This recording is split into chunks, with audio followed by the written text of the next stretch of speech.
Masya Allah. Iya ayat lain letik-letik ayat ya nyeh nuku urang dibaca iya surat Al-An'am pohara jasa.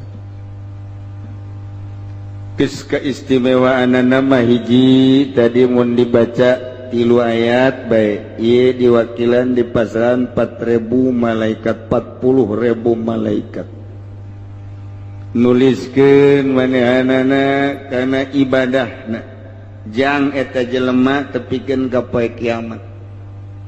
Jadi nu 40.000 malaikat mah nuliskeun ibadah terus datang ka poe kiamat. Boy mah jaminanna ge sorga bae geus 3 ayat mentak mulah ditinggalkeun nu 3 ayat ieu.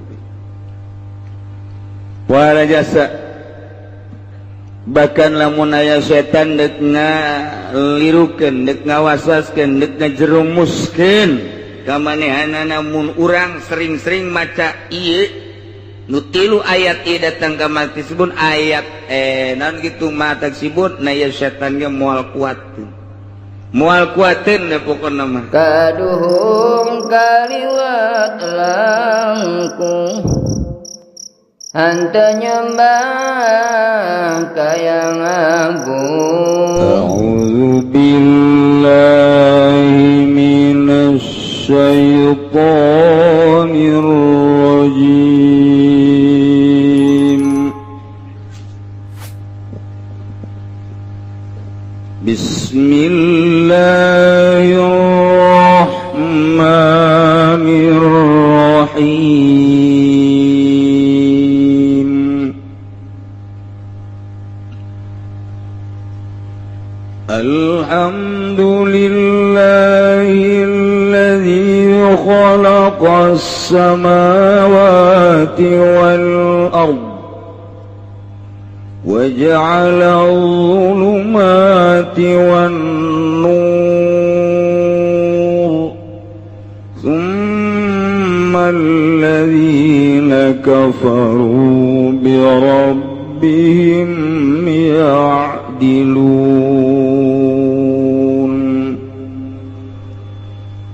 Suratul An'am makiyatun utawi kilaiki ku surah Al-An'am makiyatun iku kang bangsa mega illa wa ma qadarullah angin ayat wa ma qadarullah al-ayati salas tutugakan sira ing sakeh ayat kang tatalu wa illa qul ta'alu lan angin ayat qul ta'alu al-ayati salas tugakan siraing sake ayat kang tetelu wahya dan utawi ya suratul An'am mi'atun iku 105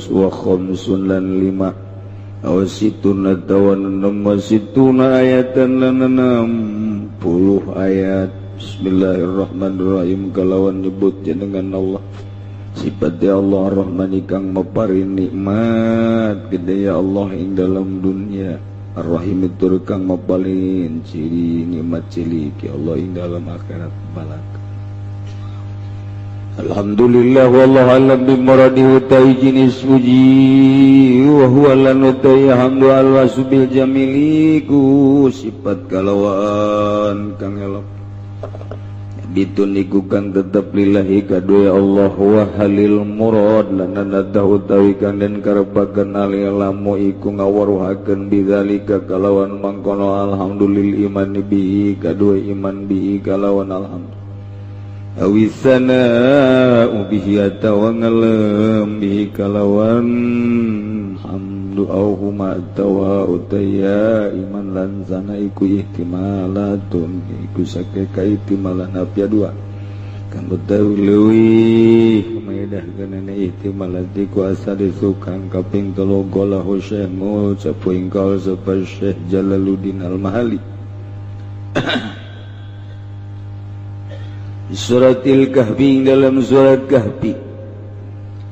Alhamdulillah allazi khalaqa kang adamel ya Allah tawayladzi sakhe langit wal arda lan bumi khassahu manang tukeun ya Allah ing karone sabawati wal ard biziki kalawan den tutur li annahuma kana satuhune karone samawati wal ard a'zamul makhluqati iku kang leuwih agung-agung esake kang den damel linazirina kadong kang ningali kabeh wa ja'ala zulumati lan dadaakeun ya Allah ya khalaqa tegese kadamel ya Allah apa zulumati sake pepeteng wan nur lan cahaya kula zulmatin wa nurin tegese ing sakabeh pepeteng lan cahaya wa jama'ahuma lan ngajamakeun ya Allah ing lafazul maduna wala orana nur likasati asbabiha karena akeh pirang-pirang sabab zulm wa hadza min dalaili wahdaniyati wa hadza lan utawi ilaiki ja'ala zulumati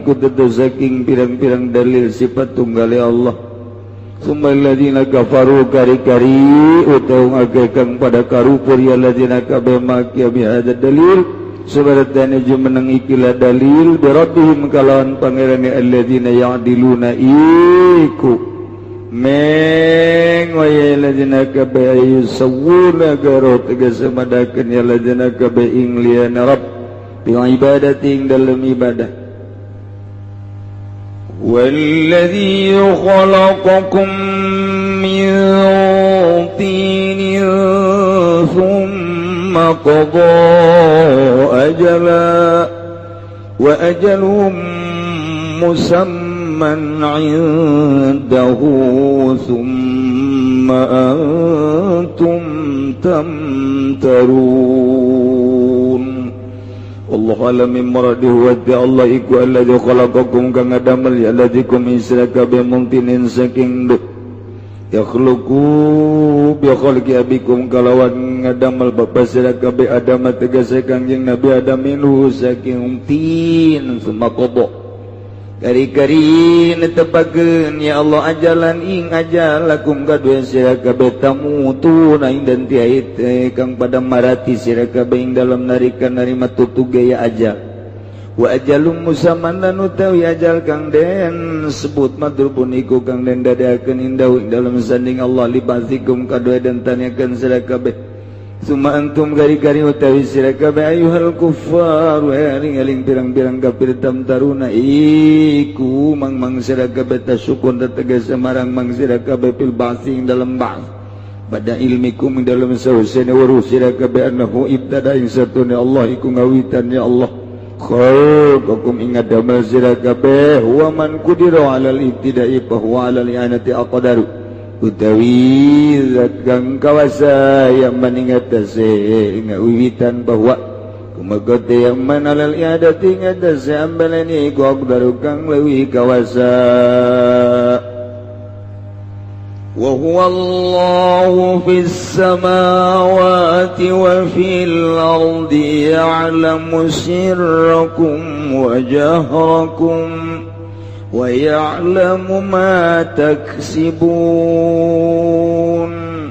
Allah alam bimaradi wa huwa lan utawi al-muttasifu bisifatil mutaqaddimah iku Allahu Gusti Allah mustahikun lil ibadatika yaiku kang halim kang kadue den ibadahan bisamawati ing dalam sakeh langit wa fil ardi lan ing dalam bumi ya'lam muninga ya Allah sirrakum ing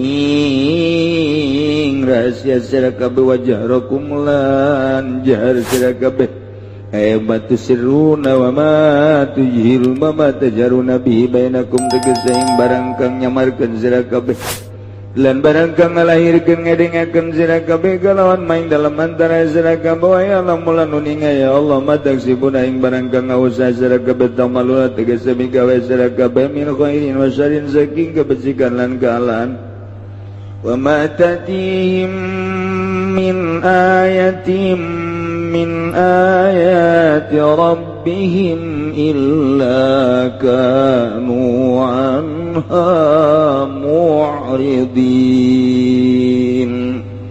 Allah alam bimuradihi wa ma tatihim lan orana tegahum ing ahl Mekah ayal Mekah tegese ayal Mekah tegese ahli Mekah min ayatin opo ayat utawi min zaidatun iku zaidah min ayati rabbihim kang tetep saking sake ayat pangerane ahli Mekah bidal Qur'an saking Qur'an ilakan wang ana ya ahli Mekah ana saking ayat iku kang mengok kabeh muridina iku kang mengok kabeh faqad kazzabu bil haqqi lamma ja'ahum fasawfa yatihim amba'u ma kanu bih فسوف يأتيهم أنباء ما كانوا به يستهزئون Allah alam bimurari faqad kadzabu maka teman-teman ngagorokeun ya anu maka kababil haqi kalawan hak bil Qur'ani tegese kalawan Qur'an lamma ja'u samangsa teka ya aku ming ahli Mekah fasawfa yatihim maka besok bakal tukang ming ahli Mekah amba wa pirang-pirang akibat akibu maka nu tegese pirang akibat barang kang ana ya ahli Mekah kabeh kalawan ma iku yastahziuna mri ngaguguyon ya ahli Mekah kabeh.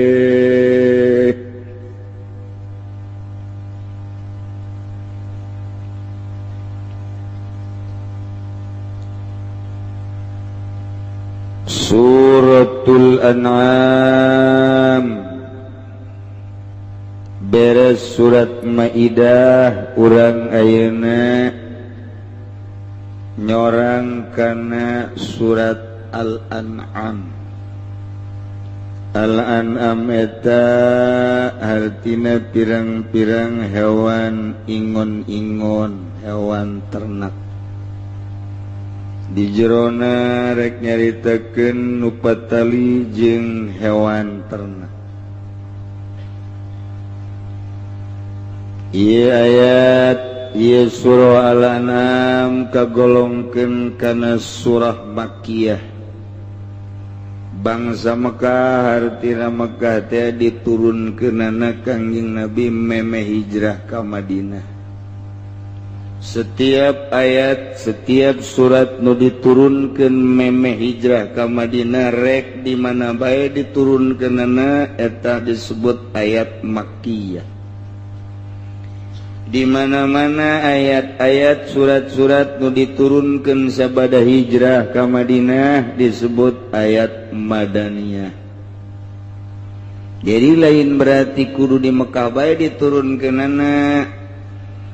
Sebab asbab nuzulna mungkin di Mekah, mungkin di Taif, mungkin bae di Madinah, mungkin bae di mana bae turun ayat nama.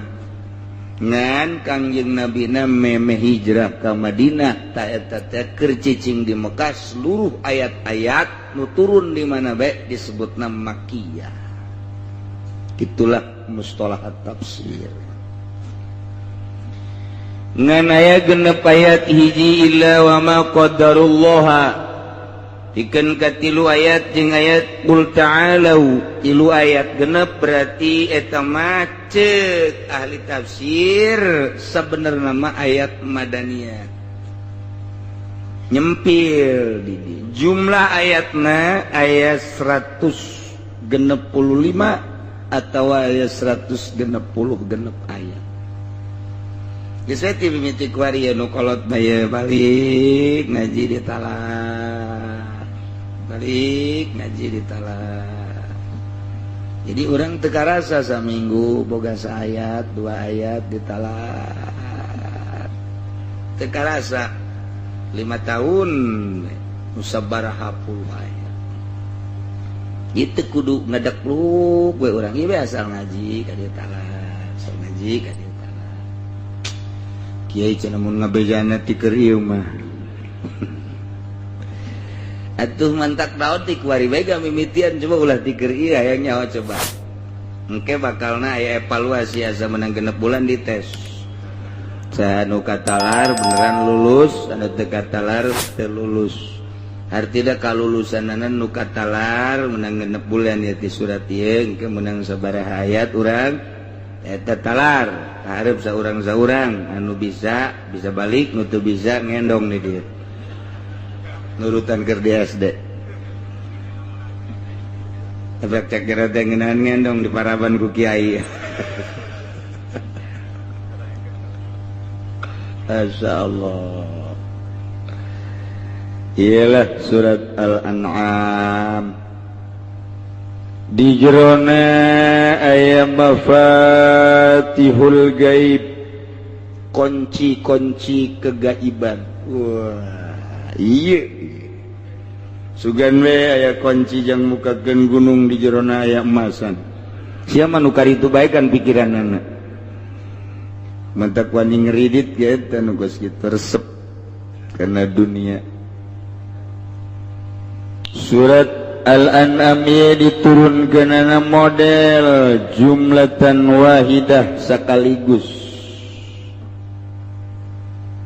Ayat-ayat anu aya di surah nu lain mah kadang diturunkeunana nungtut, tapi surat Al-An'am ieu mah sakaligus diturunkeunana sebanyak 165. Ketika ayat ieu surat Al-An'am diturunkeun, dibawa ku malaikat Jibril diiring ku 70.000 malakin, 70.000 malaikat diiring. Bahkan aya anu khusus 12.000 malaikat ngiringkeun ieu ayat. Aya hiji ayat nu diiringkeunana ku 12.000 malaikat, lain leutik-leutik ayat. Masya Allah. Iyalah bakalna aya mafatihul gaib. Muhara ya mah. Lain letik-letik ayat, ribuan malaikat ngiringkeun ketika diturunkeun ayat ieu ku Gusti Allah Subhanahu wa taala. Cik Sayyidina Anas bin Malik qala Rasulullah sallallahu alaihi wasallam nuzilat suratul An'am ma'aha mauqibun minal malaikah. Kangjeng Nabi kantos jarios ayat ieu surat Al-An'am ieu diturunkeun luar biasa, disertai ku malaikat sadama bainal khafaqain.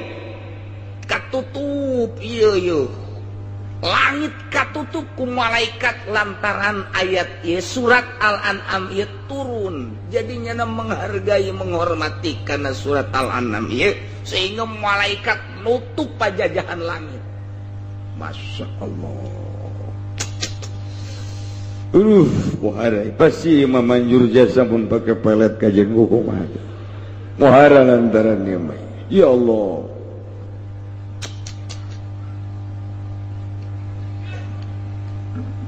Tika bin Mahba non ke Ka'bul Ahbar nyaritakeun Fatihatut Taurat, Fatihatul An'am, wa khatimatuhu. Lamun urang teu pernah maca Taurat, sebenarnya awal kitab Taurat eta awalna ieu surat An'am. Tungtungna ge tungtung surat An'am. Jadi di kitab Taurat teh diawali ku awal surat ieu, tungtungna dina kitab Taurat tungtung surat ieu. Dina kitab Taurat teh kos kitu, kitabna nu dicekel ku para Yahudi mun asli. Ngan ku ari mah nganu asli teh hese.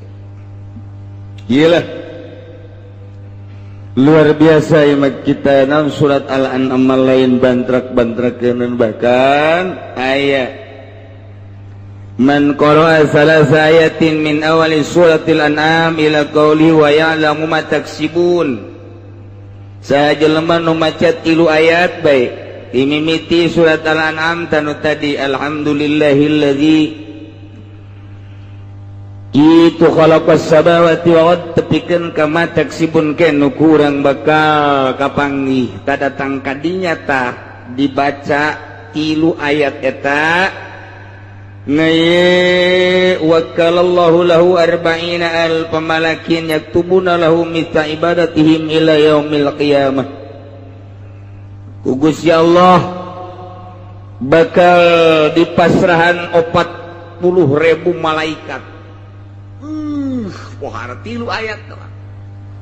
Mantak ayat-ayat Al-Quran teh parohara sebenarnya mun urang nyaho. Seperti kulu dibaca 3 kali sarua jeung saquran. Mantak lamun ngariung teh mun hayang tamat Quran 3 bae kulu. Sarua jeung tamat Quran. 3 kulhu sarua jeung saquran. Mantak berkatna kudu gede. Sebab sarua jeung maca Quran eta. Masya Allah. Iya ayat lain letik-letik ayat ya, nyeh nu kurang dibaca Ieu surat Al-An'am pohara jasa.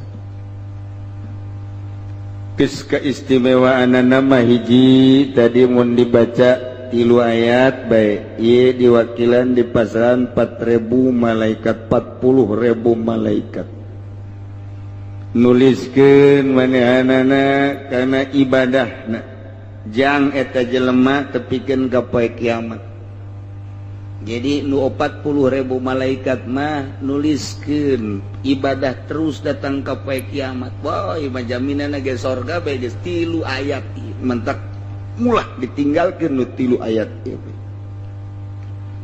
Wala jasa bahkan lamun aya setan deuk ngalirukeun deuk ngawaswaskeun deuk ngajerumuskeun ka manehanana mun urang sering-sering maca ieu nu 3 ayat ieu datang ka maksibun ayat naon kitu mata sibut na ieu setan ge moal kuateun da pokona mah dek di naon kitu ngaranna pengkolkeun ku setan cek setan teh nyokot deui bae motor ngridit ya nu itu ge aman pan kiai ngomong haram teh bohong buktina sia kan katutup nyokot deui eta setan takos kitu baik embungkeulekan maupun bisikan hati nu bungkeulekan mah bisa dicabok ku urang babari tapi ieu anu di jero hati eta teh lamun urang sering-sering maca ayat eta moal tah naon atuh make jeung ngridit mun boga duit meuli malah sapira dunia tuh eta bisa kos kitu tah ieu lumayan ye berarti ieu ayat pohara ieu jadi berarti jang niiskeun hate jang supaya ulah kagoda ku setan ikan urang setan ya ampun jasa ieu mun kadeuleu mun loba jasa nu gelut jeung setan kelantaran setan teu kadeuleu jadi urang teh tenang-tenang bae setan teu kadeuleu jadi tenang-tenang mun setan kadeuleu meureun wah di sisi jalan nu gelut jeung setan loba jasa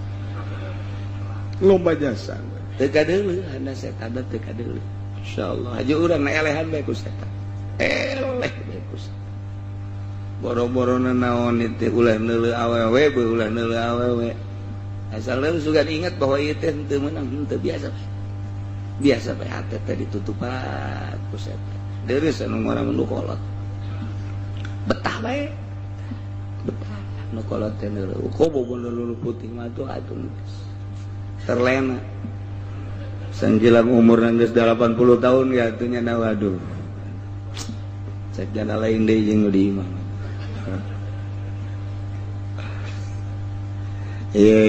surat Al-An'am.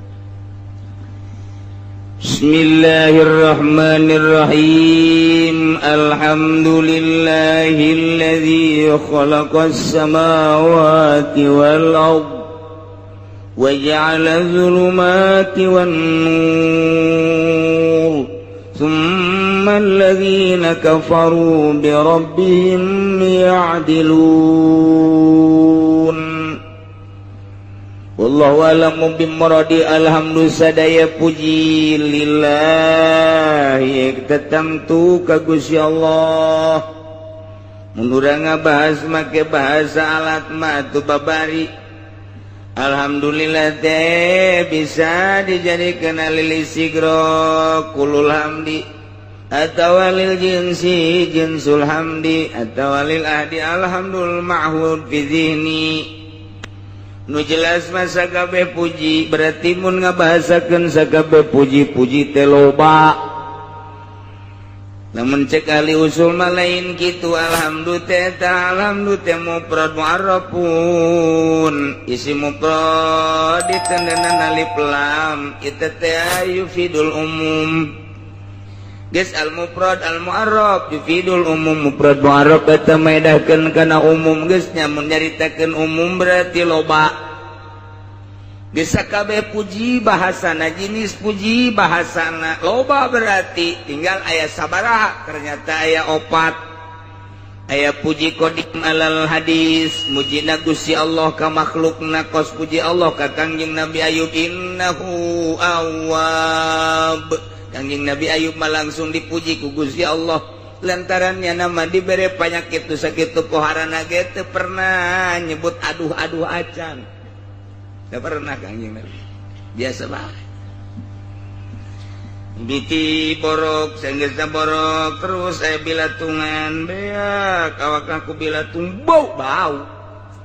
Coba ente kira-kira ka Rasul ngekos gitu bae. Apa pernah nyebut adun teu? Doang itu pernah. Doang itu pernah. Allah bae Allah. Ngan hiji doang ketika aya bilatung nu endek kaletah usul ka Gusti. Hampura Gusti. Lain abdi embung dicoba ku Gusti bilatung datang ka letah ngan mun letah kena bilatung abdi teu bisa nyebut ngaran Tuhan sakitu bae. Nya mendek usul teh sakitu bae. Urang mah kakarak teh cetik.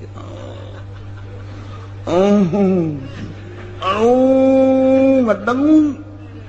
Datang ka tetangga nanya ke aya teh si kebo ngadu tah naon ngadengu. Kakarak diberi itu, kakarak diberi itu, guys, ambalaya keluarga, guys, diberi orang rada tinggi setik, sadesa nyahun kabeh, sadesa nyahun, tambah guys, kuarima ayah diabetes, sakabupaten nyahun kabeh, lantaran dia nana kokoar, auhan, aduh, jauh jasa jengkangin Nabi, matak dipuji. Kang ku Gusti Allah innahu awwab. Ayub mah hamba aing nu loba babalikna ka aing. Tuh puji qadim alal hadis. Aya deui puji hadis alal qadim mujina makhluk ka Gusti Allah atuh urang muji poe ka Gusti. Aya puji hadis alal hadis urang muji kapada urang kasep amat, ganteng amat, gelis amat, barahan amat dan lain sebagainya. Eta nu Allah kabeh. Aya puji qadim alal qadim mujina Allah ka Gusti Allah. Cakala teh pan aing mah Maha Rohim, aing mah Maha Ghafur. Muji Allah ka Allah. Zat aing Maha Rohim, zat aing Maha Ghafur. Taeta puji qadim alal hadis, puji hadis alal hadis, puji hadis alal qadim, puji qadim alal qadim. Wabeh lu Allah. Lain urang. Pisanan Allah ketika urang hayang dipuji musyrik. Ngaranna syirkul khofi. Hayang ka alam teh ngaranna riya, ngaranna syirkul khofi. Urang salat hayang ka alemna ku makhluk syirik khofi. Moal digajar siksa. Lantaran nu nita salat saha Gusti Allah, nu ngagerakeun salat saha Gusti Allah, nu mere tanaga saha Gusti Allah, nu mere ilmu kana yen eta salat teh wajib saha Gusti Allah. Kunaon aya dilaksanakeun hayang kalem ku pimitohaeun. Ih, cek Gusti Allah aing nu nita si hayang kalemna lain ka aing. Cokot Gusti ganjaranna ka ditu di neraka tuh.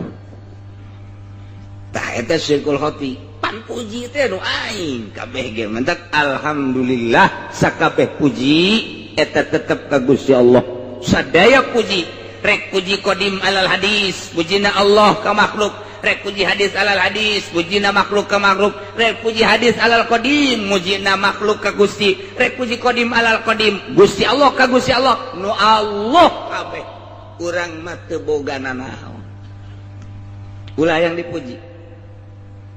Ese jasa yang dipuji ku gagah ai gagah nu saha dicabut sia ku Gusti Allah kagagahan sia nu sia hayang kapuji ku gagah sia isu pake dicabut bahaya.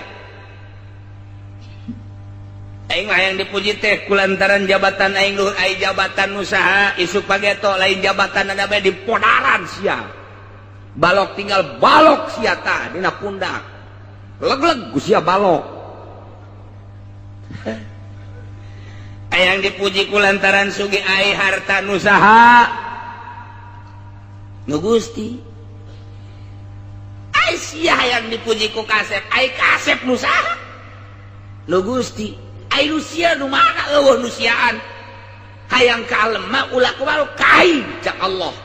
Lantaran sia boge ilmu aing eta teh cabut sia ku aing ilmu. Insyaallah.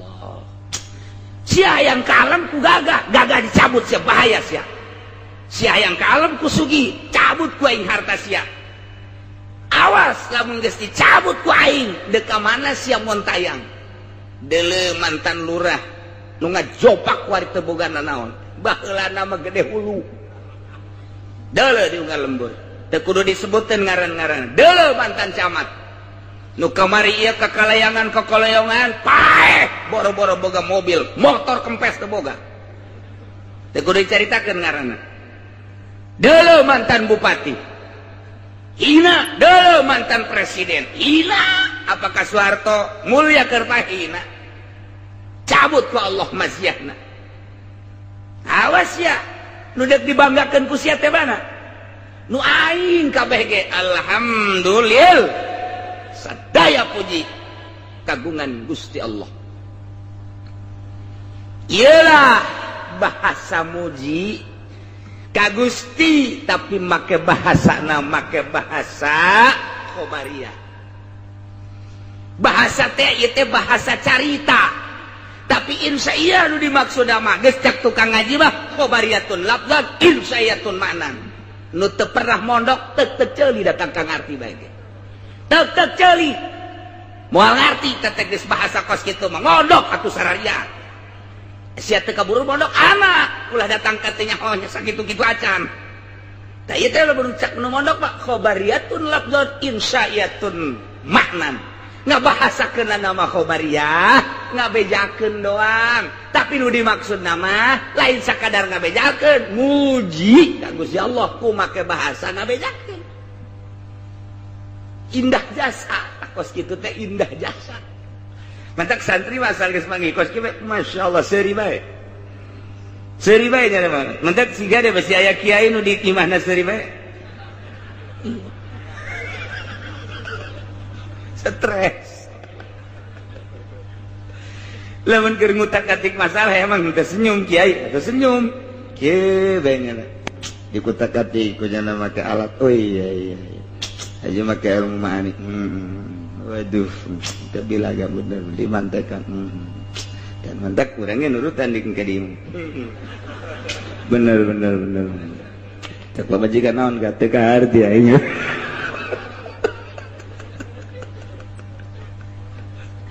aduh Gusti Allah nah iyalah khobariyatun lafzan insyaiyatun ma'nan di mana kanyahoan khobariyahna panrangkaianana mubtada khobar alhamdulillah jadi mubtada lillahi nakdirkeun isim jadi khobar geus rangkaian mubtada khobar mah atuh tah mangarana khobariyah Zaidun qaimun nyaritakeun bahwa Ki Zaid teh nangtung nyaritakeun Ki Zaid nangtung ieu ge nyaritakeun puji teh kagungan Allah ngan sakadar nyaritakeun bahwa sadaya puji teh kagungan Allah Aisyana muji henteu Aisyah muji apa henteu ieu mah da dongeng cerita bahwa puji boga Allah Aisyah muji henteu kadieu sia ieu bahasa aing ieu bahasa muji teh kos kieu aing mah ngan isin aing lamun ngabesakeun bahasa hayang geus ta'adub ka Gusti Allah aing mah bahasa muji teh kos kieu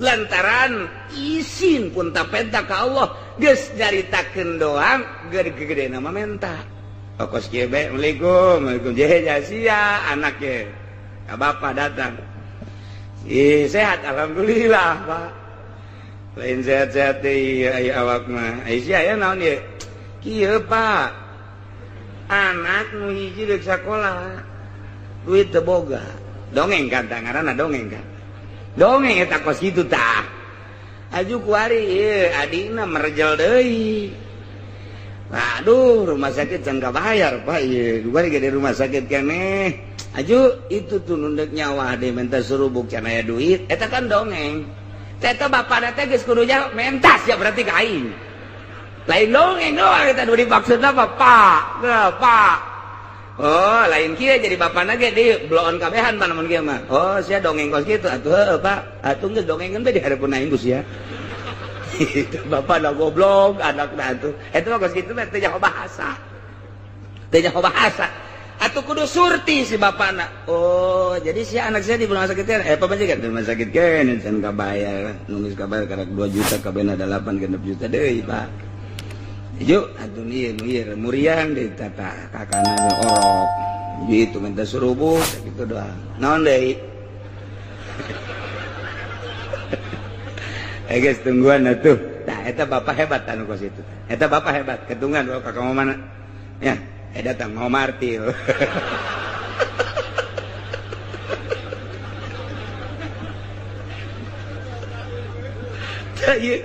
Bahasa bilagah teh kos kitu indah jasa. Jadi teu kudu menta, bah. Masyaallah, kula mah tulungan bae ye di rumah sakit-sakit tuh eta enek ka bapak. Eta enek eta ulah ka bapak mah teu kudu kitu dongeng bae dareupeun bapak. Oh, atuh pan sia teh patalina jeung aing kolot, sia kasusahan atuh berarti soklot ge milu susah. Geus bae atuh kurang mah tungguan heulanan. Sia boga surat sawan teu. Bu eta bae jual heulanan. Kolot blon eta kos itu lain nambahan sawah pan kunaon itu batu nu aya bae duit abah lain aya aing itu hayang paperet dina salah sia sarua juga bae ku sia dijual malam aku 20 juta sia butuh 10 aing 10 beuh sakolot sakanakna puyeng yang boga kolot kos ieu tah eta teh kos kitu okos urang bahasa untuk merobek wanita. Tidak usah tokmol, aku cinta padamu. Ha, tempat bisa aeun tama kos kitu mah tuh. Tidak bisa aeun, cukup ku sakieu doang ge. Jika aku melihat wajahmu, hatiku merasa teduh. Masyaallah, masyaallah, masyaallah. Aduh. Setiap saat bayangmu selalu ada di hadapanku. Masya Allah. Sejuta bintang di langit, satu yang bercahaya. Sekian Udin.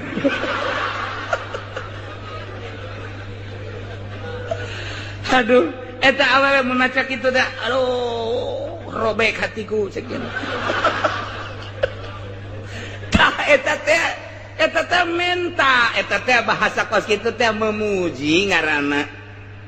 Memuji ngaranna teduh hatiku jika aku melihat wajahmu. Eta teh memuji ngaranna di jerona mah berikanlah secuil cintamu.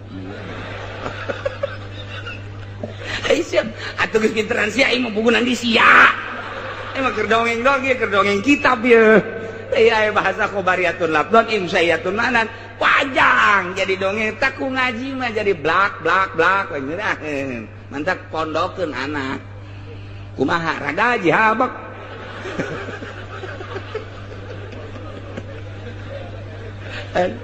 kita gak bahas kok gitu bae angel dah jadi lamun geus ngaji mah atuh perna ieu mah kudu tukang ngaji mah kulantaran ieu mah lobana nu teu ngaji supaya nyaho anu geus pasantren mah atuh kos ieu mah geus ipis ngan haju poho deui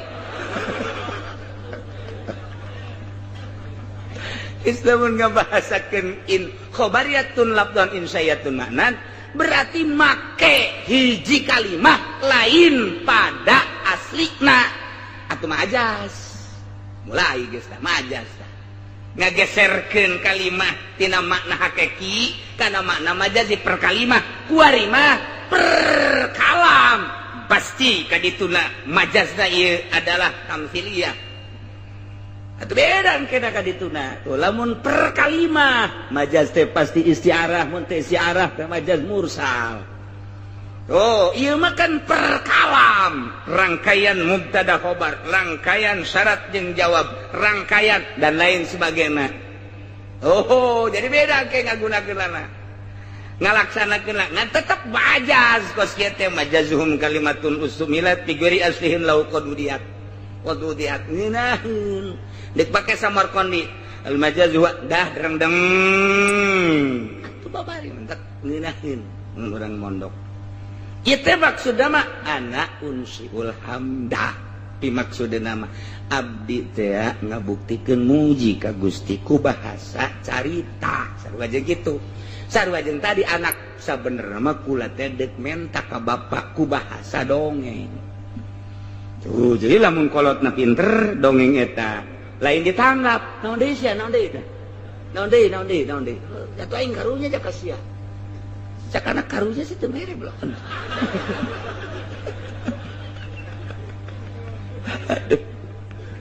Masya Allah, paling enggak dijawab. Pujianmu dan rayuanmu luar biasa. Hatiku telah robek. Luar biasa. Aku pun sama seperti engkau, Udin. Sebelum engkau mengirim surat kepadaku, wajahmu telah ada di hatiku. Namun maaf, galedek datang, jeger. Aku telah dijodohkan oleh orang tuaku. Wah. Walaupun demikian tetap cintaku padamu. Balas deui, kutunggu jandamu.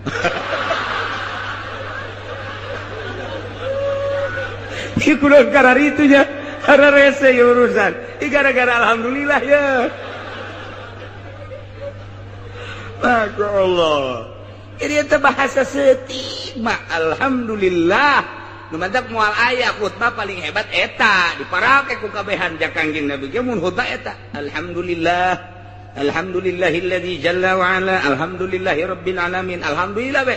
Tanu sok kurang make alhamdulillah kurang hebat. Atau bisa bae deh kukumanya hamdan, ahmadu dan lain sebagainya. Tapi mual ayah nu leuwih ti alhamdulillah. Sebab bahasana lemes luar biasa, muji pakai bahasa carita. Masya Allah. Aya muji hamdu. Ieu di dieu wa huwal wasbil jamil. Lugot teh cek lugot ma al wasbil jamil ku bahasa. Urang memuji ku bahasa kasep amat lugot ngaranna. Urang memuji gelis amat lugot, barahan amat lugot ngaranna. Lantaran ai cek istilah ma fa'lun yunbiu an ta'zimil mun'im bisababi qaulihim mun'iman. Pagawean anu timbul tina ngagungkeun kanu mere nikmatku sebab eta teh mere nikmat. Jadi ieu mah urang make pagawean tah ieu kakarak pujina, ieu puji istilah. Urang teh dibere ku Gusti Allah jadi manusia, dibere ku Gusti Allah sehat, akal sehat, pikiran sehat, jag-jag waringkas. Ku ari urang memuji ka Gusti Allah, ku sungut doang mah bahasa tama. Barahan amat Gusti Allah. Luar biasa istimewa Gusti Allah, Maha Rahman, Maha Rahim, Maha sagala-gala. Eueuh nanaonan sakitu. Teu kudu make bahasa kos kitu. Dur, zuhur, wudu. Salat teu ngomong nuhun Gusti teu ngomong, pake pagawean eta teh muji nu paling istimewa mah kos. Teu kudu ngomong, urang datang ka imah dunungan urang. Teu kudu diomong, dunungan mah luar biasa barahana ka abdi. Geus luar biasa beberean teh ka abdi teh geus hese nyaritakeun anak ulah ngomong kitu ka dunungan mah tembongkeun pagawean sia di hareupeun dunungan, rasa syukur sia ka dunungan sia, muji ngaranna. Begitu datang ka dunungan langsung ka dapur, bersihan ka dapur, kote. Terus bersihan jukut-jukutnya, sasapu, ngepel dan lain sebagainya. Eta teh akan memuji rasa syukur tidak pemberian si dunungan. Geus beres, kue bersihan. Cak dunungan garong atuh ieu mah.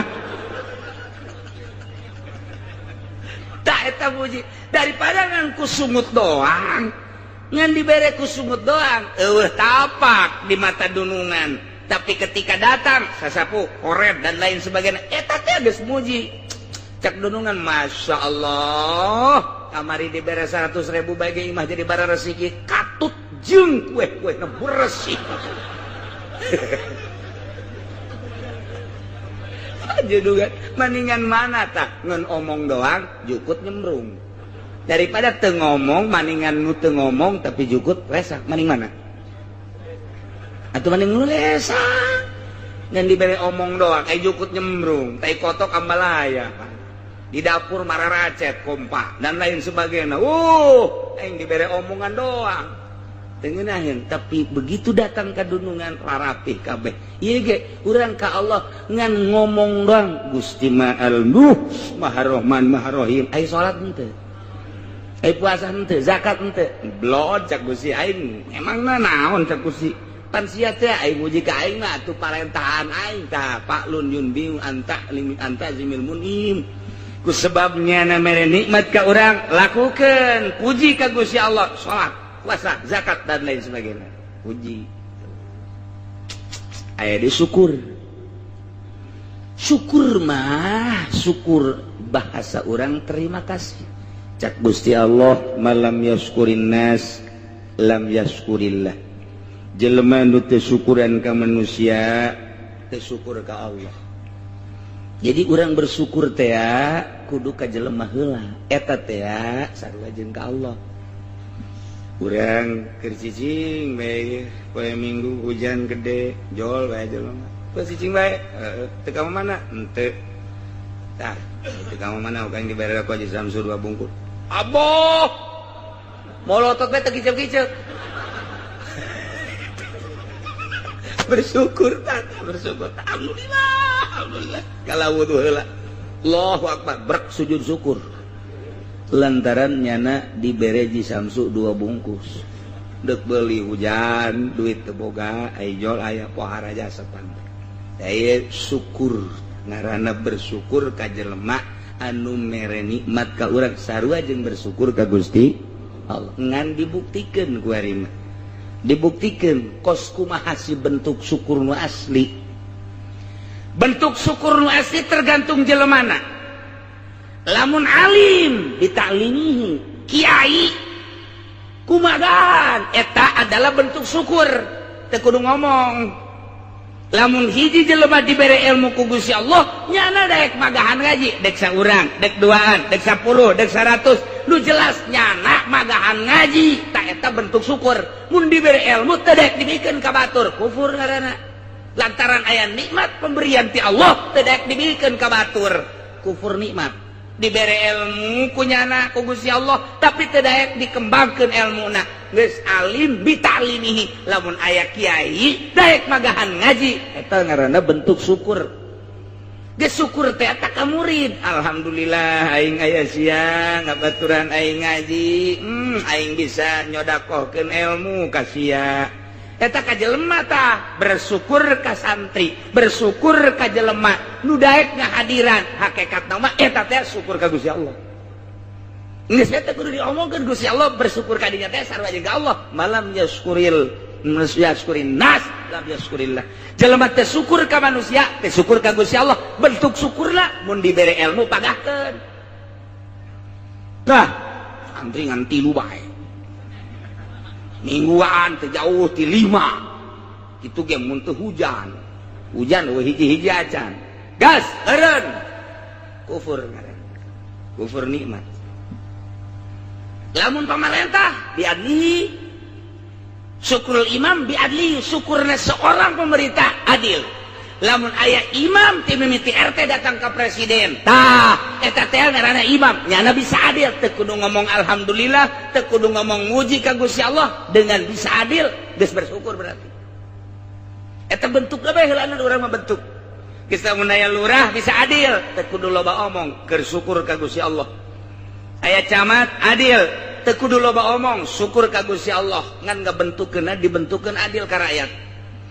Bupati adil eta teh kudu ngomong geus Allah memuji sia keur bersyukur ka aing lantaran aing nitipkeun jabatan ka sia ku sia dipake jabatanana pake jujur jeung adil sia teh keur ngalaksanakeun syukur ka aing dengan pelaksanaan jujur sia jeung adil sia teh kudu ngomong ka Allah asajana ngalaksanakeun adil adilna imam syukur berarti ka Gusti Allah.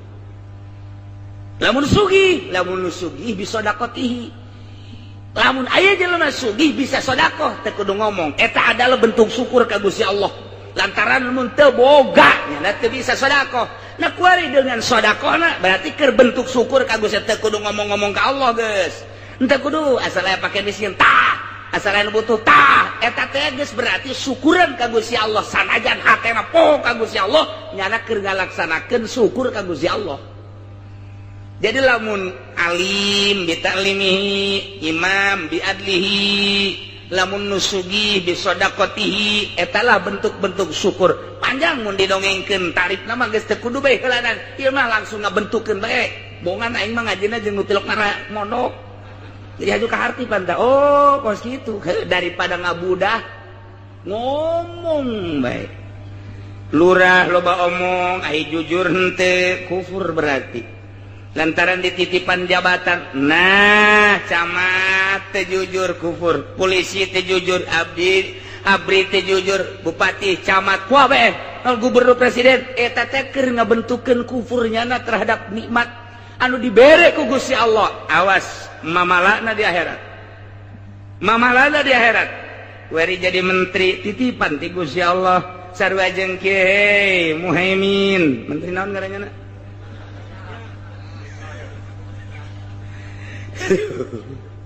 Atau ini nama menteri gitu agama sangat menteri agama. Oh, si Surya bener kan itu si budak. Acak-acakan sana agama ini di dunia. Aduh. Surya cak bos ya Allah. Dharma 2 Ali tiluan berarti.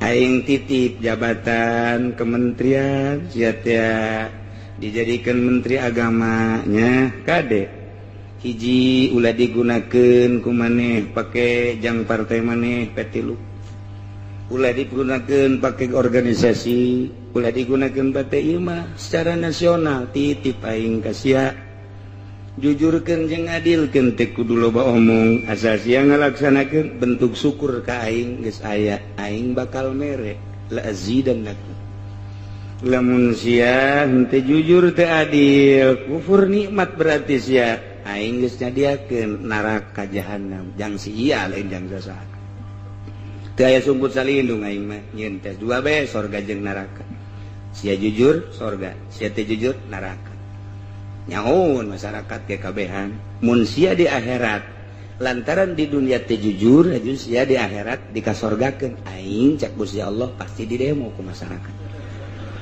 embung aing eta ka Allah mah malah nu demo. Hai Presiden SBY, engkau telah diamanati oleh seluruh bangsa Indonesia, rakyat Indonesia 200 sekian puluh juta memandang dirimu, hai Presiden. Dan di dalam negara ini macam-macam yang harus dilindungi, mulai dari papan atas sampai papan kelem.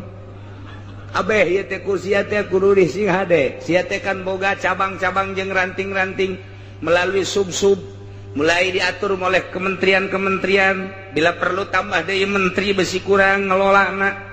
Kadituna terus aya gubernur per provinsi, aya kabupati, bupati per daerah tingkat 2, aya jang ngembangkeun kejujuran jeung keadilan sia, aya kecamatan kabelah dituna jang ngembangkeun kejujuran jeung keadilan sia, aya desa, aya arat.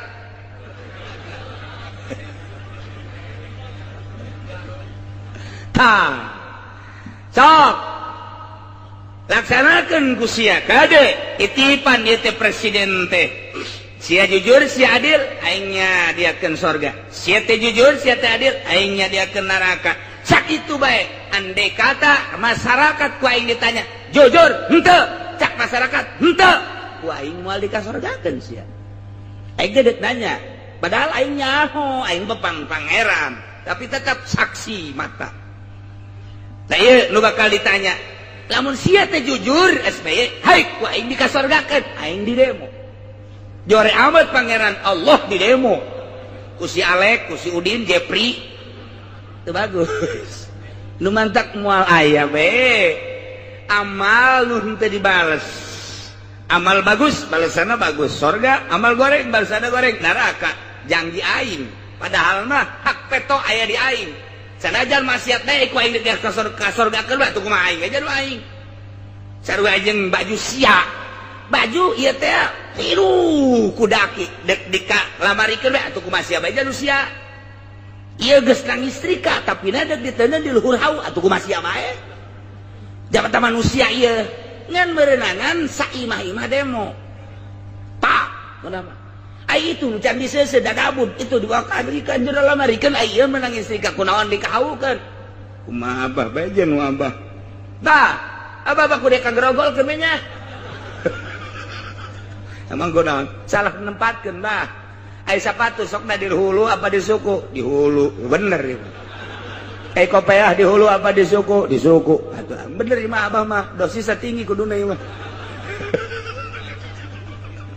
tah berarti kan itu adil lamun sepatu dipakai di suku adil lamun sepatu dikahulukan itu adil lamun kopiah dikasukukan itu adil tah kuari teh kos karari itu tah lamun kurang dibuka mah jelema teh loba nu teu araradi nah ieu balikan deui aya nu bentuk syukur teh geus teu kudu ngomong langsung digawe boga ilmu urukeun bentuk syukur ngaranna langsung ka bentuk bae mah lamun jadi pemimpin ku adil bentuk syukur geus teh kudu loba omong lamun boga harta ku sedekah bentuk syukur langsung teh ku Allah dibere sorga bae geus dibere sorga geus golowong jasa sabenerna mah ieu lurah teh geus babari jasa tinggal ngalengkah doang ka sorga tinggal ngalengkah doang plak sorga lurah mah babari jasa asal bebeneran urusan rakyat ketika teu bebeneran urusan rakyatna wayahna ka sorga mah ka sorga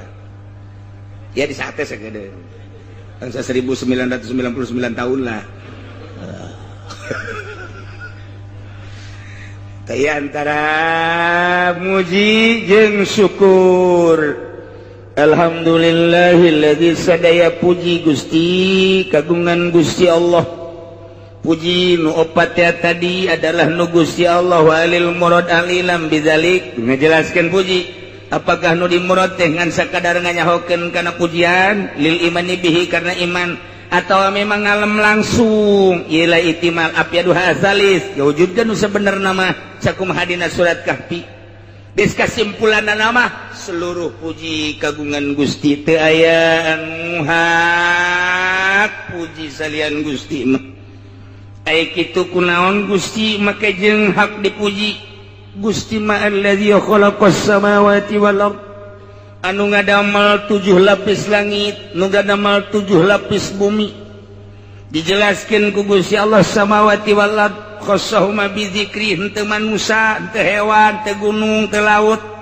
lantaran panggede-gedena makhluk Allah langit jeung bumi azamul makhluqat lin nazirin nu kadeuleu ku urang panggedena langit nu kadeuleu kurang panggedena bumi datangkan dibentuk-bentuk kurang teh dibagi-bagi ku manusia datangkan 5 benua Asia benua Amerika benua Afrika benua Australia benua Eropa lamun sabenua Asia bae ge aya Asia Barat Asia Timur Asia Tenggara Asia Utara Asia Selatan wah luar biasa kitu kene Amerika kitu kene Australia sabua deh kumaha meurentah sa Asia teh mun kurang di lempangan bae mah lempang hayang ngurilingan bentukna sa Asia bae heulanan bisa benua Asia kudu pamit heula ka keluarga amit ieu mah hitung-hitung paeh bae emang guna hayang kuriling-ngurilingan benua Asia ngan lempang cek keluarga geus dadah moal ka panggih pasti ieu mah moal ka panggih deui moal ka udag gede ieu teh gede sa Asia teh gede Amerika gede ngan panggedena mah benua Asia pangletikna benua Australia leutik mah teu gede Asia nomor kedua Amerika nomor katilu Eropa nah gede jasa encan lautan-lautanana langit ge pohara jasa langit teu kadeuleu tungtungna langit di mana teu nyaho urang teu nyaho urang teh tungtungna langit di mana aju ku urang mah kadeleuna ngamparkan bumi tapi nurut cek ahli astronomi ahli falak buleud bumi buleud komar buleud bulan mata poe samsun buleud Zahra buleud samsun zahra mata zahal zuhal buleud planet anu 12 baruleud kabeh Jupiter dan lain sebagainya baruleud jeung ngabogaan poros kabeh ge ngabogaan tempat lempangna wa kullun fi falaqiyas bahku kurang sok dibabaca pan di surat Yasin wa kullun fi falaki yasbahun. Wal qamaru qaddarnahu manazil hatta 'ada kal urjunil qadim la syamsu yanbaghi laha an tudrikal qamara wal lailu sabiqun nahar wa kullun fi falaki. Lantaran teu ngarti atuh henteu nyaho maksudna. Teu paham dibaca mah dibaca bae. Padahal mah wal qamaru qaddarna kaula nu agung geus nakdirkeun geus mastikeun al qamaru kana perjalanan bulan. Wal qamaru qaddarnahu manazila aya manzilahna nu mantak aya manzilahna di ilmu palak teh ieu teh keur manzilah naon ku ari di bulan naon ngitung ti April Maret Mei Juni Agustus September Oktober afhamtun berarti ayeuna dina hamal burujna teh lamun April Mei Maret berarti marhutun Maret hut dina manzilah hut berarti geus engke aya usna aya 9 geus aya manzilah-manzilah beuki angel wae mondokos kieu beuki angel bagian geus engke aya jat syamsonan kitu simal aya janub apamtun mesanhul yuljahun agasun sepsunjun burujun simaliun April Mei Juni Juli Agustus September ieu adalah buruj simali berarti perjalanan matahari adalah kaler. Okbizun nok asdun deskozun abdab janjantun sabtun tun eta adalah janubiyun kaditu berarti engke burudna adalah simaen janubi kidul mata kurang neuleuh bulan geus teu kudu hese ka kidul apa kaler kidul apa teu dina bulan we heula bulan naon ieu Maret oh marhutun simalik deuleuh ku kabelah kaler tuh teu kadeuleun bulan ege susu eta bae nu kadeuleuk.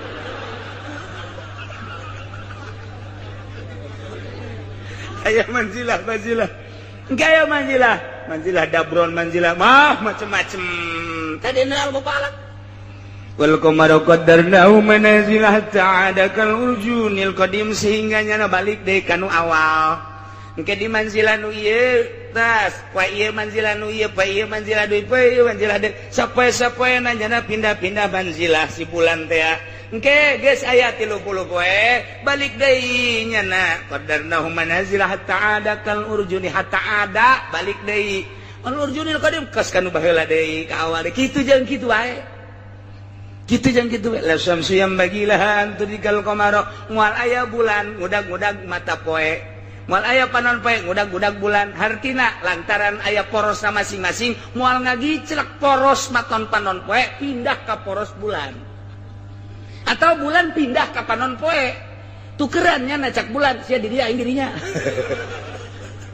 wow la syamsu yanbaghi laha an tudrikal qamar walal lailu sabiqun nahar moal aya peuting miheulaan berang-berang miheulaan peuting atuh geus aya dina jamna lantaran melalui panon poe melalui bulan bakal kanyahoan poe bakal kanyahoan di jero poe engke aya jam la syamsu yanbaghi laha an tudrikal qamar walal lailu sabiqun nahar geus dijelaskeun ku Gusti Allah ulah hese-hese wa kullun fi falaki yasbahun aya paranti lempang-lempangna kareta cek tukang babadean mah jeung Garut papan loba kareta naon sababna sia eta kareta lamun aya jalan teh sok dimake papalang gitu kan ya kan kareta teh aya pintu sok dipapalangan gitu babadean tadi Garut mah naon sababna sia atuh sababna beusi aya motor ka dieu lain kunaon beusi kareta mengkol ka dieu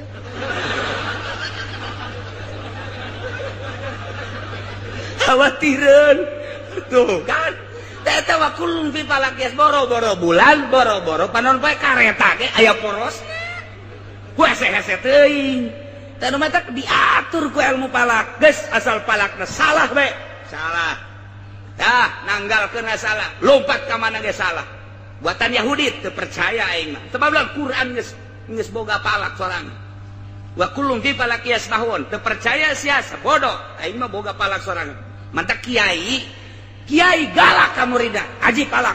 Kula digalakan ku abah kula. Aji sia palak, jang sia bae heula batur onaman. Sebab naon? Di akhir ternyata Yahudi neuk mengkol-mengkolkeun urang. Rumus nu kuari teu bisa nyieun sorangan. Dijieuna ku Yahudi bae dek nuturkeun eta. Lolos. Tapi kan wa kullum fi falaki yasbahun. Ih, atuh urang mah bisa nyieun sorangan rumus Islam mah. rumus di Islam nyiin sorangan urang teh nyiin geus beak ya tahun 1200 kuari tahun 1400 tinggal dijieun ku sorangan. Masya Allah hese-hese amat daripada urang nuturkeun ka Yahudi can puguh can karuh. Ini ngaji kemana sih? Gitulah Gusti Allah teh nu mantak sadaya-dayanya nggakeun puji nu Gusti lantaran Gusti manu ngadamel 7 lapis langit encan ka dituna aya aras encan ka ditu aya sidratil muntaha encan ka dituna aya rob-rob encan ka dituna aya kolam aya lauhil mahfuz. Masya Allah.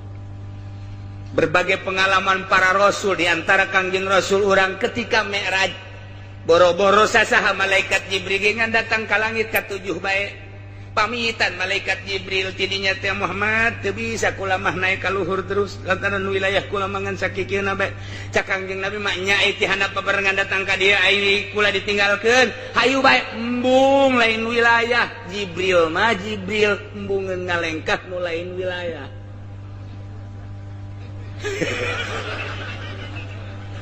Jujur jas.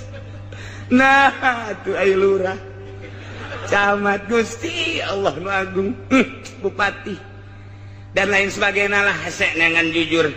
Embung, ih cak Kangjeng Nabi milu bahasa tik, mat cak malaikat Jibril hampura, mun kula seetik bae ngalengkah tutung kula, lain wilayah kula, tuh pamit cak Kangjeng Nabi.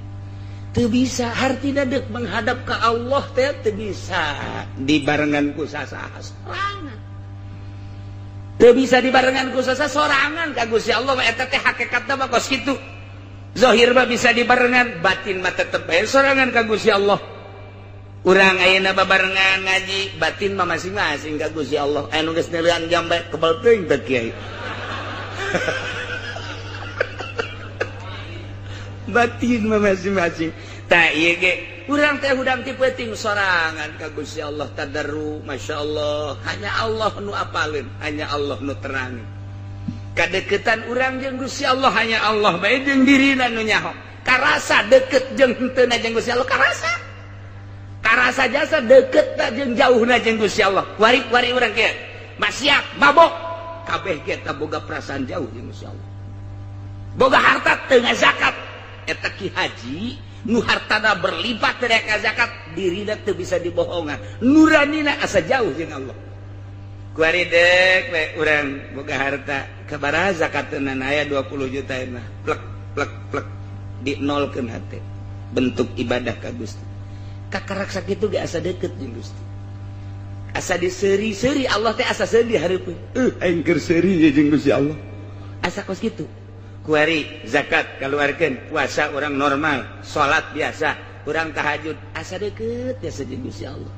Masya Allah coba ge nu sok tahajud mah gudang isuk-isuk moal aya marah moal aya jelema nu sok gudang ti penting moal aya marah lawan sababna sebab asa deket jeung Gusti Allah isuk-isuk diuk di meja dibawakeun kopi jeung henteu bakal moal aya reaksina naon ka pamajikan moal aya keur dibawakeunana malah cegat teh lah ning teu kudu ngarepotkeun. Tapi lamun urang kerek bae hudang subuh kaberangan mandi gejebur salat subuhna sakieu kunutna isin pan luhur ge besi anu yang serikeun Allah madini mana kaberan anak kadinya bah pan kunutna di dinya kaluhur keur salat ge goblok ulah ngomong dia. Beres sholat langsung ke meja eta ketin marah di hai kopi atuh tuh ngomong kopi atuh gua kopi lain mali atuh pan duit tadi beres sia sok ngomong ayo gua tunggu sebar marah luar biasa geus bae dikerokkeun bolseng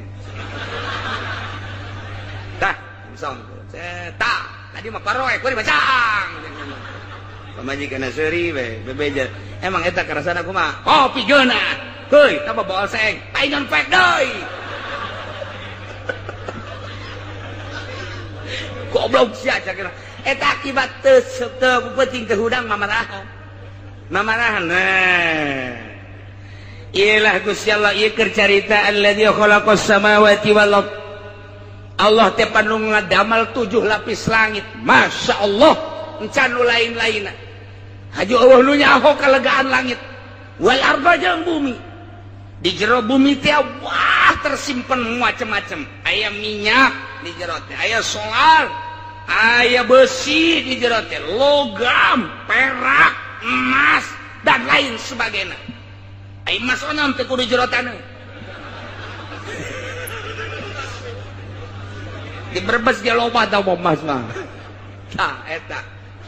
Loba jasa tah eta tersimpen allazi khalaqas samawati wal mantak puji ka Gusti Allah. Masya Allah, mantak disebut samawati wal padahal mah gunung aya laut aya nu kadeuleuk kurang panggedena langit jeung bumi. Naon deui? Wa ja'ala zulumati wan nur. Jeung Allah ngajadikeun popoek-popoek wan nur jeung cahaya-cahaya. Ai di dieu zulumat mah dijamakeun, ai nur mah henteu. Naon eta teh rahasiana? Lantaran ai zulumat mah sababna loba jasa. Mantak wa jamaah dunahu Allah ngajamakeun kana zulumat. Ai nur mah henteu likasati asbabiha lantaran loba pisan sabab-sabab zulumat. Poek mah loba jasa. Hiji tertutup poek, kedua poek tina sinar, ilu poek tina matahari, mencakup kana poek ku kabodohan. Poek eta macam-macam lantak zulumat mah luar biasa lobana, geus dijamakeun ku Gusti Allah. Tah langit bumi nangieun Allah, caang jeung poek nangieun Allah. Geus nu Allah atuh kabeh ge, mantak naon atuh urang menta cacaang tina popoe ka Gusti Allah. Ka Gusti Allah cacaang teh. Cacaang sinar lampu, cacaang sinar mata poe, cacaang sinar bulan. Jelas sama cacaangna. Tuapin paling sulit cacaang mata batin. Nur teh mencakup kana cacaang hisi zahir jeung cacaang batin. Jero hate lamun geus caang, Quran kadeuleu per huruf rahasiana. Tersingkap jelema maksud-maksud jelema kanyahoan. Lamun urang geus caang mata batin. Cieun urang teh tembong ka Gusti Allah, caang mata hate ngaran. Aya pengajian caang mata hate urang neangan cacaang ngaji, neangan cacaang ngaji mah, neangan cacaang. Nu tatarina teh nyaho rukun salat barang ngaji nyaho caang bray. Nu tatarina teh nyaho rukun wudu barang ngaji bray. Nu tatarina henteu nyaho kredit haram bray. Bray. Gaji mah ngaji mah tapi poek bae tetep. Jadi ku Gusti Allah can dibukakeun teh encan datang kana ner caang encan. Ka karakter sikap saya tik we teng kae nutup deui. Di majelis mah terbuka, asal keluar di majelis nutup deui. Teh cacaang eta dua hesetetan nu mantak loba ulama ninggalkeun umatna heula lah neangan cacaang we heula. Di jero kamar, di gunung, di leuweung, deuk neangan cacaang. Abeh ulah tagoyur, ulah bimbang, ulah robah. Lantaran cacaang ieu teh kadang-kadang kalimpudan. Begitu urang geus boga ilmu caang. Kuari bisa beramal caang. Dikeun ka batur, ojol jeung duit poek. Cacaang ieun pondok pasantren, ieun proposal ka Pemda poek. Nu tadina pasantren salap modernkeun ku urang poek. Poek lain hayu beki caang beki poek nur buatan Allah penta ka Gusti janu Gusti urang boga tanaga ti Gusti penta supaya tanaga gede lamun urang make medis tanaga make gede make suplemen suntik cek gedekeun bae suntik mati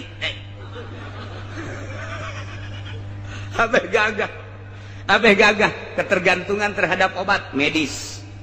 Tapi aya gagah teh ya, gagah ruhani. Maca Quran jadi gagah batin, maca sholawat jadi gagah batin. Berani hudang malam, tapi lamun make pel teu berani hudang malam. Gagah biasa. Make obat ieu obat itu ketika hudang peuting puyeng. Digisik-gisik mata. Wah. ayat anu hayang hudang peuting teh kan ayat teh jelema tetep bae ngan can dibukakeun dipantaukeun muluna ge kurang hayang hudang aing ditunduh jasa aduh geus puyeng jasa aing handeuleun anggal deui golepa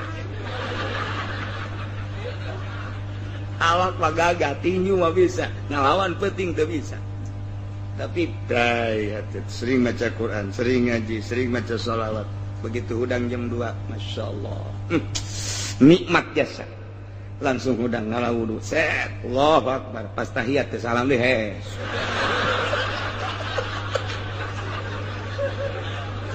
Sarwana. Tapi nu jelas dana waniun ngalawan peuting. Tetalah.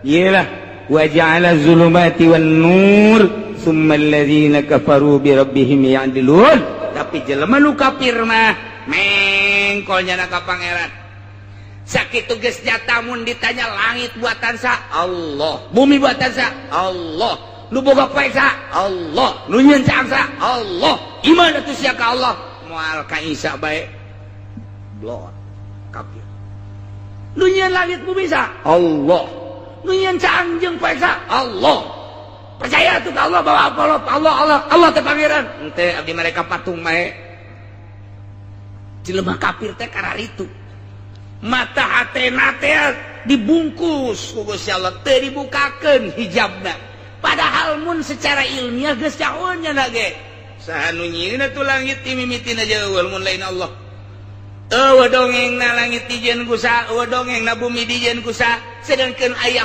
makhluk pasti ayah khaliq telusuri melalui ilmu filsafat bakal kapagi pasti ayah nu nyieun budak teh angan nu nyieunna moal kapanggih kecuali Allah percaya tuh henteu deuk ka batu bae geus jelas ieu teh langit ciptaan Allah bumi ciptaan Allah poek jeung peuting teh ciptaan Allah tinggal percaya bae atuh iman Allah teh pangeran tapi tetep bae summalladzina kafaru bi rabbihim ya'dilun endahan mengkol jana mah ibadah teh nyembah teh ka Tritunggal Maryam bunda Maryam pajar pangeran Isa masih pajar pangeran batu patung pajar pangeran kayu pajar pangeran naudzubillah min dalik nandakeun bahwa Allah teh pangeran dalilna aya dadamelanana naon dadamelana langit bumi poek jeung caang teu arti mun aya dadamelana eueuh nu ngadamelna pasti atuh pangeran teh Allah lantaran aya dadamelanana wallahu alladzi khalaqakum min